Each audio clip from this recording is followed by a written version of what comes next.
మహాగణాధిపతయే నమః. ఓం గురుభ్యో నమః. ఓం శ్రీమాత్రే నమః. పరమేశ్వర స్వరూపమైనటువంటి జ్యోతిష, వాస్తు మరియు ఇతర అనేకమైనటువంటి శాస్త్రములను మనకు అందించినటువంటి మహర్షులకి నమస్కారం. హయగ్రీవ హయగ్రీవ హయగ్రీవేతియోపదయేత్తస్య నిస్సరతే వాణి జహ్నుకన్యా ప్రవాహవత్. అరుణాం కరుణాతరంగితాక్షీం ధృతపాశాంకుశపుష్పబాణచాపాం అనిమాదిభిరావృతాం మయూకైః అహమిత్యేవ విభావయే భవానీం. శ్రీమాత్రే నమః.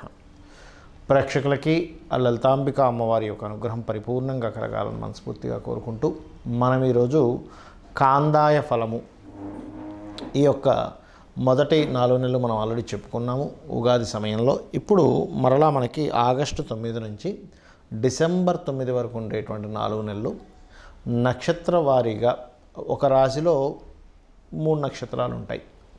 వారికి ఏ రకంగా ఫలితాలు ఉన్నాయి మరియు ఆ యొక్క ఫలితాలని అధిగమించడానికి, అంటే ఒక్కోసారి మనకి ఇబ్బంది పెట్టే ఫలితాలు ఉంటాయి, ఒక్కోసారి లాభంగా ఉంటుంది, ఒక్కోసారి సమంగా ఉంటుంది. ఆ రకంగా ఆ యొక్క ఫలితాన్ని మనకి ఎక్కువ ఇబ్బంది రాకుండా క్లియర్ చేసుకోవడానికి దేవతానుగ్రహం ఏం చేసుకోవాలి, గ్రహారాధన ఏం చేయాలి, అదేవిధంగా గోసేవ ఏం చేయాలనేటువంటి విషయాలు మనం ఒక్కొక్క నక్షత్రపరంగా చెప్పుకుందాం. కాందాయ ఫలంలో సింహరాశి లేదా సింహలగ్నము, అందులో ఉండే నక్షత్రాలు మక, పుబ్బ, ఉత్తర 1వ పాదం ఉంటాయి. మకా నక్షత్రం వారికి ఇక్కడ స్వల్పలాభ ఫలితాలు వస్తున్నాయి. మరి ఎటువంటి లాభం వస్తుందండి మకా నక్షత్రం వారికి? ధనలాభం వచ్చే సూచనలు ఎక్కువగా ఉన్నాయి. అది బిజినెస్ మూలంగా కానివ్వండి, సాఫ్ట్వేర్స్ మూలంగా కానివ్వండి, డిజిటల్ మార్కెటింగ్ మూలంగా కానివ్వండి, ఖచ్చితంగా ఇక్కడ యోగం అనేటువంటిది పట్టనుంది. ఇది గుర్తుపెట్టుకోండి. అలాగే ఇక్కడ పుబ్బా నక్షత్రం కనుక చూసుకున్నట్లయితే పుబ్బా వారికి ముఖ్యంగా మరి సమఫలము, ఎందుకంటే 1, 2 తర్వాత చూసుకుంటే కాబట్టి ఏమిటి సమంగా ఉంటాయి. అంటే పెద్ద లాసు ఉండదు, అద్భుతమైన లాభాలని కాదు, పర్లేదు, అది కూడా ఒక రకంగా మంచిదే. ఎందుకంటే ఖర్చు ఉన్నా కూడా ఖర్చు పెట్టేంత ధనం మనకు రావాలి కాబట్టి సమఫలం అనేటువంటిది బలంగా ఇస్తుంది. కావున అందులో ఎటువంటి ఇబ్బంది లేదు. అదేవిధంగా గమనించుకున్నట్లయితే ఈ గతంలో ఎప్పటి నుంచో ఏమంటే లాసెస్లో ఉంది, ఇప్పుడు కొంచెం స్టాగ్నెంట్ అవుతుంది ఇప్పుడుండే పరిస్థితి. అదేవిధంగా ఉత్తర 1వ పాదం ఉంటుంది ఇందులో.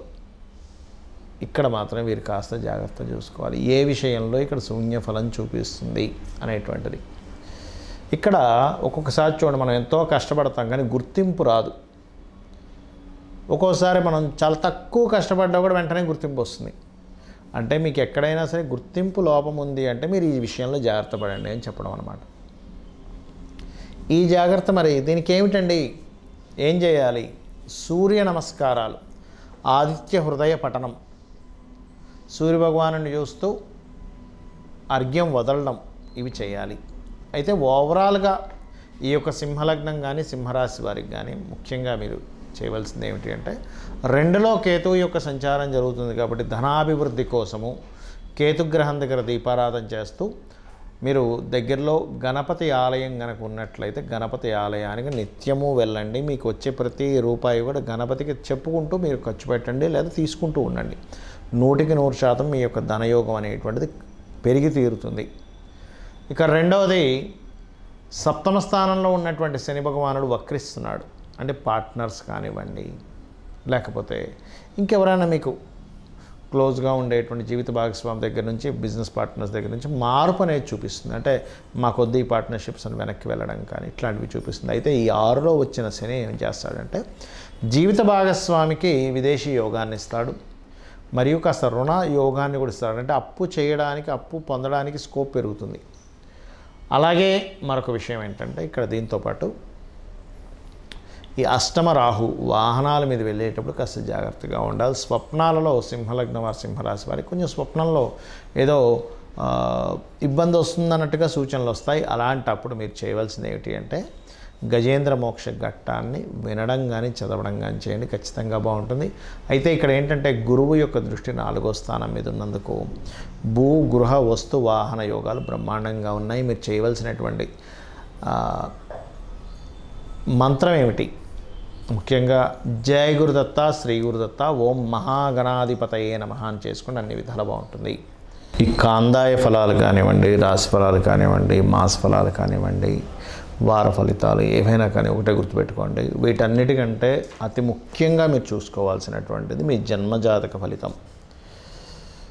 ఎందుకంటే మనము పూర్వజన్మల్లో ఏదైతే కర్మని చేశామో ఆ కర్మ యొక్క ఫలితం ఈ జన్మలో మనం పొందుతూ ఉంటాము.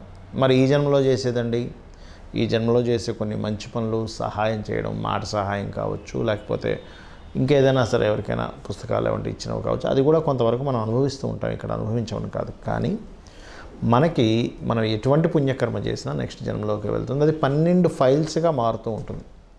అంటే ధనభావము, భాగ్యభావము, పుత్రభావము, వివాహము, జీవిత భాగస్వామి ఎలా ఉంటుంది అన్నీ కూడా ఈ జన్మలో ఎటువంటి కర్మని చేస్తామో ఆ రిలేటెడ్ సంబంధించిన ఆ 12 హౌజెస్లో అది వెళ్ళి చేరుతూ ఉంటుంది. అది గుడ్ ఆర్ బ్యాడ్.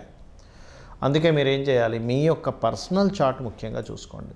మీరు ఎదగలేకపోతున్నారు, లగ్నభావం ఎందుకు వీక్గా ఉందా, స్ట్రాంగ్గా ఉందా, ఎందుకు అనారోగ్యం వస్తుంది, ఎందుకు మీరు స్ట్రెస్ అవుతున్నారు. అలాగే మరొకటి ఏంటంటే ఇక్కడ ధనస్థానం, చాలామంది చూడండి ఎంతో టాలెంట్ ఉంటుంది కానీ డబ్బులు సంపాదించలేకపోతుంటారు. అంటే మీ ధనాధిపతి ఎక్కడో పాపకత్తిరిలోనో రాహుకేతు యాక్సెస్లోనో ఉన్నాడు. ఇదైతే ఎలా ఉన్నాడో దాన్ని బట్టి ధనం యోగం కూడా వస్తుంది. అంటే ఎలాగా, మీకు రియల్ ఎస్టేట్లో ధనయోగం ఉందనుకోండి, మీరు వెళ్ళి సాఫ్ట్వేర్ జాబ్ చేస్తానంటే కుదరదు, రియల్ ఎస్టేట్లోనే డబ్బులు వస్తాయి. సాఫ్ట్వేర్లో ఉందనుకోండి, సాఫ్ట్వేర్ కంపెనీ పెట్టుకుంటేనే వస్తుంది, అప్పుడు రియల్ ఎస్టేట్ చేస్తారు. అది కొంతమందికి రెండూ ఉంటాయి, సాఫ్ట్వేర్ ఉంటుంది, రియల్ ఎస్టేట్ ఉంటుంది. అలాంటప్పుడు డియోల్ ధనయోగాస్ అంటారు, వ్యాపార ధనయోగాలు ఉంటాయి. ఆ రకంగా చూసుకోవాలి. అంతేగాని ఏలినాటి శని వచ్చిందండి, సర్పదోషం ఉందండి, అందుకే నాకు ధనయోగం లేదనుకోవడానికి కాదు.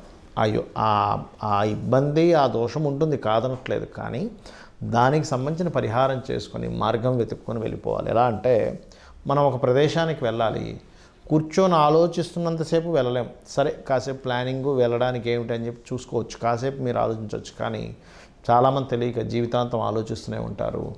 ప్రయాణం చేస్తేనే గమ్యం వస్తుంది అనే విషయాన్ని మర్చిపోతారు. అదేవిధంగా మీ ప్రయత్నాలు సక్సెస్ అవ్వాలంటే మీ 3rd హౌస్ నుంచి మీ 4th హౌస్, అంటే మీరు ఏ డైరెక్షన్స్ గృహాల్లో, అది రెంటల్ అయినా ఓన్ హౌస్ అయినా, మీ పేరులో ఉండే వర్గుని బట్టి అది కూడా కొంతవరకు మీకు సపోర్ట్ చేస్తుంది మీ జాతకానికి. అదేవిధంగా సంతాన అభివృద్ధికి ఏం చేయాలి, అసలు వివాహం ఏ సమయంలో అవుతుంది, ఏ సమయం మీకు సరైన సమయం వివాహానికి, ఏ సమయం సరైన సమయం కాదు.